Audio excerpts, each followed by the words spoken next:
사랑하는 성도 여러분, 어제 하루도 주의 은혜 가운데 평안하셨습니까? 2021년 9월 8일 수요일 아침 매일 성경 말씀 묵상 시간입니다.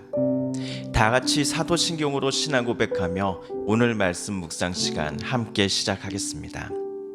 나는 전능하신 아버지 하나님 천지의 창조주를 믿습니다. 나는 그의 유일하신 아들 우리 주 예수 그리스도를 믿습니다. 그는 성령으로 잉태되어 동정녀 마리아에게서 나시고 본디오 빌라도에게 고난을 받아 십자가에 못 박혀 죽으시고 장사된 지 사흘 만에 죽은 자 가운데서 다시 살아나셨으며 하늘에 오르시어 전능하신 아버지 하나님 우편에 앉아 계시다가 거기로부터 살아있는 자와 죽은 자를 심판하러 오십니다. 나는 성령을 믿으며 거룩한 공교회와 성도의 교제와 죄를 용서받는 것과 몸의 부활과 영생을 믿습니다. 아멘. 오늘 우리가 함께 읽을 기록된 하나님 말씀은 출애굽기 제20장 22절에서 26절까지의 말씀입니다. 구약 112쪽경에 있는 출애굽기 제20장 22절에서 26절까지의 말씀입니다. 여호와께서 모세에게 이르시되 너는 이스라엘 자손에게 이같이 이르라. 내가 하늘로부터 너희에게 말하는 것을 너희 스스로 보았으니 너희는 나를 비겨서 은으로나 금으로나 너희를 위하여 신상을 만들지 말고 내게 토단을 쌓고 그 위에 내 양과 소로 내 번제와 화목제를 드리라. 내가 내 이름을 기념하게 하는 모든 곳에서 내게 임하여 복을 주리라. 내가 내게 돌로 제단을 쌓거든 다듬은 돌로 쌓지 말라. 내가 정으로 그것을 쪼면 부정하게 함이라. 너는 층계로 내 제단에 오르지 말라. 내 하체가 그 위에서 드러날까 함이니라. 아멘. 애굽을 탈출해 시내산 앞에서 진을 친 이스라엘 백성에게 하나님께서는 십계명을 주셨습니다. 모세는 시내산 정상에서 십계명에 쓰여진 2개의 돌판을 들고서 산에서 내려왔습니다. 산 경계선 앞에서 모세를 기다리고 있었던 이스라엘 백성들에게 모세는 하나님께서 전하라 하신 십계명 원문과 거기에 담겨진 하나님의 뜻을 하나도 빠짐없이 모두 전달하였습니다. 바로 이때 산 정상에서 우레와 번개, 천둥과 나팔 소리가 울려 퍼졌습니다. 그것들은 하나님께서 이곳에 함께 하신다라고 하는 상징들이었습니다. 이를 잘 알고 있었던 백성들은 갑자기 두려워 떨기 시작하였습니다. 하나님께서 십계명을 잘 지키지 못하며 살아왔던 자신들을 벌주시고 심지어 치시고자 이곳에 직접 내려오셨다라고 그들은 생각했기 때문이었습니다. 하지만 모세는 그들의 오해를 바로 잡아줍니다. 하나님께서 그들을 치시기 위해서가 아니라 이스라엘 백성들이 하나님의 임재를 늘 염두에 두면서 하나님을 두려워하고 또한 하나님의 뜻대로 앞으로 살아가기를 원하셨기에 하나님은 어제처럼 이스라엘 백성들 가까이로 내려오셨다라고 어제 모세는 말하였습니다. 한편 모세는 이스라엘 백성들을 위로하기를 마치고서는 산 정상으로 또다시 올라갔습니다. 하나님께서 오늘 또 새로운 메시지를 모세를 통해 이스라엘 백성들에게 말씀하시고자 아마도 그를 부르신 것 같습니다.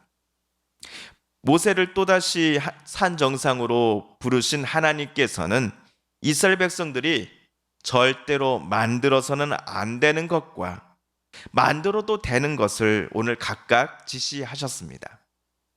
먼저 절대로 만들어서는 안 될 것은 23절에 나오는 것처럼 하나님 외에 다른 신들을 섬기고자 은, 금, 나무 등으로 제작한 그것들의 형상을 만들어서는 안 될 것입니다. 먼저 23절을 제가 새 번역으로 다시 한번 읽어보겠습니다.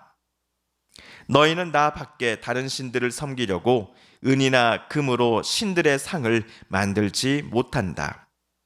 어제 이스라엘 백성들이 모세로부터 십계명에 대해서 듣다가 갑자기 두려워하고 떨었던 이유가 무엇이었습니까? 거룩하시고 전능하신 하나님께서 자기들 곁에 와 계신다라는 것을 이스라엘 백성들 모두가 느꼈기 때문이었습니다. 그렇다면 이스라엘은 여호와께서 살아계신 하나님이시다, 죽은 하나님이 아니다라는 것을 늘 기억하면서 늘 오직 하나님만을 섬겨야 하겠지요. 이스라엘 백성들이 들어가게 될 가나안 땅은 원주민들이 바알과 아세라 등과 같은 거짓 신들을 섬기는 문화로 가득한 곳입니다. 유랑 생활을 해왔던 이스라엘이 가나안 땅에 정착하면서 보게 될 그들의 문화에 동화되지 않기를 하나님은 지시하셨고, 또한 오늘과 같은 명령을 모세를 통해 내리셨습니다. 심지어 우상의 형상들을 만들지 말라는 것은 십계명의 제 첫 번째, 두 번째 계명과도 일치합니다. 이와 같은 하나님의 바람대로 이스라엘이 오로지 출애굽을 시켜주신 여호와만을 사랑하고 경외하면서 하나님만을 바라보며 살아가야 할 텐데, 우리가 알다시피 가나안 땅에 들어가기 전부터 하나님의 걱정과 우려는 현실이 되고 맙니다. 참된 구원자이신 여호와를 뒤로하고 부와 권력과 또 물질적인 풍요를 허락해 주는 것처럼 보이는 바알과 아세라와 같은 거짓 신들 앞에 이스라엘은 머리를 조아리고 그것들의 신상을 직접 만드는 장면을 우리는 얼마 못 가서 보게 될 것이기 때문입니다.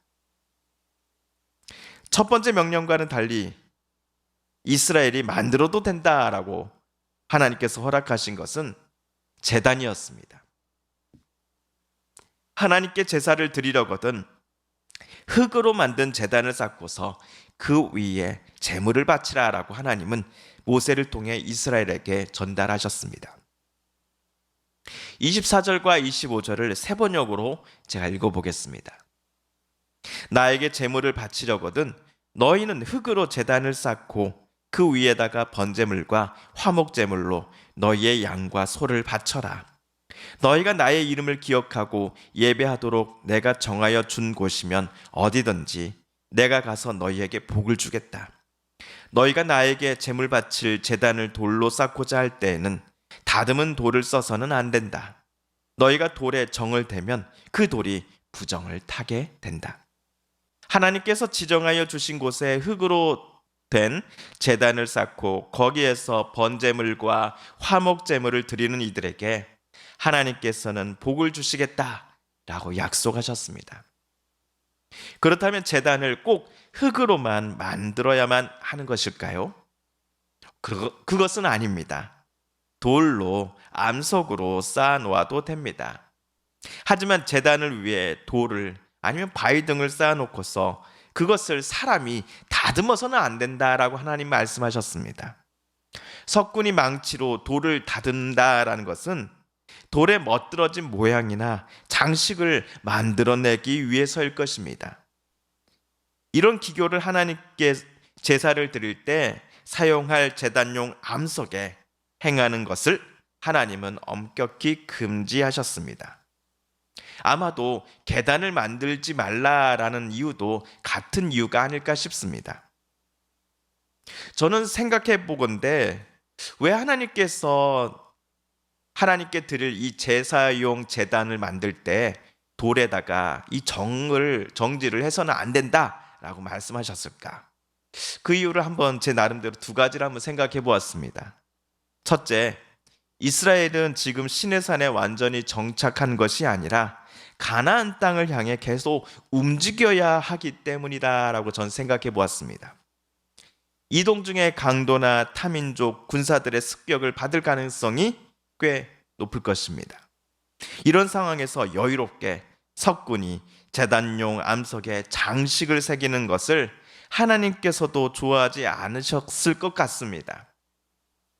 또한 두 번째 이유는 제단을 만든 이유보다도 제단 그 자체에 사람들의 눈과 마음이 집중되는 것을 하나님은 원하시지 않으셨기 때문인 듯 싶습니다. 하나님이 암석 그대로 또는 흙을 쌓아서 만들라 하신 제단은 번제와 화목 제물을 위한 제물이 바쳐지는 곳입니다. 번제와 화목제물은 나중 레위기에서 좀 더 자세히 설명드리겠습니다만, 짧게 여기서 요약해 보자면, 하나님과 이웃들에게 내가 범한 악함에 대해 자신을 참회하고 나와 하나님, 나와 이웃들의 관계를 다시 하나님의 뜻대로 회복할 것을 다짐하며 드리는 제사가 바로 번제와 화목제입니다. 그러니 이런 제사를 위해 제물이 바쳐지는 제단이 멋있을 필요가 전혀 없습니다. 참여자들의 마음은 오로지 하나님께로만 향해 있으면 되기 때문입니다. 제사를 드리러 온 이들의 중심은 자신의 잘못을 통회하고 하나님과 이웃들의 용서를 구하는 것이요, 또한 깨져버린 하나님과 이웃과의 관계를 회복하는 것뿐이어야 하기 때문입니다. 오늘날 이러한 하나님의 명령과 뜻을 오해하고서는 화려하게 교회 건물을 새롭게 짓고자 하는 경우가 종종 있곤 합니다. 하나님께서 기뻐하시는 것은 화려한 제단, 건물이 아님을 우리는 기억해야 합니다. 또한 수천 수만의 재물 또는 기름이 아닙니다. 공의롭게 행하고 자비롭고 사랑으로 늘 다른 사람을 대하면서 겸손히 하나님과 동행하는 사람들을 하나님께서는 기뻐하신다라고 성경은 말하기 때문입니다. 그러므로 오늘 하루도, 그리고 내일도 우리의 말과 행동, 그리고 우리의 삶 모든 것이 하나님을 기쁘시게 해드리기를 이 아침 소망해 봅니다. 사랑하는 성도 여러분, 오늘 말씀을 읽으실 때 하나님께서 저와 여러분에게 깨닫게 해주신 교훈과 말씀, 또 들려주신 음성을 기억하시며 이 시간 오늘 우리가 함께 읽은 말씀을 붙잡고 기도드리길 원합니다. 우리 성도님들과 가족들 중에 하나님의 고쳐주심과 일으켜 세워주심, 또 치료하여 주심을 놓고 간절히 기도하는 분들이 계십니다. 이 시간 우리도 그분들의 이름을 부르며 함께 기도드리십시다. 코로나19로 힘들어하며 아파하며 쓰러져 있는 이들이 어서 속히 나음을 잊게 하여 주소서. 앞날에 대한 소망과 어려움으로 힘들어하며 눈물 흘리는 이들이 어서 속히 눈물을 닦고 다시금 살아갈 희망을, 미래를 얻게 하여 주소서. 코로나19와 맞서 싸우며 수고하고 애쓰는 대통령이와 모든 지자체 공무원들과 또 특별히 의료진들 가운데 하나님 지치지 않는 마음 허락하여 주시고, 또 피곤한 몸과 마음 가운데 하나님이 주시는 용기와 또 힘을 얻으며 이 어려움도 이겨나가게 해주소서. 마지막으로 우리가 가지고 나온 간절한 기도 제목 하나님께 아뢰며 하나님의 은혜의 보좌 앞으로 더 가까이 나아가도록 하겠습니다. 함께 기도합니다.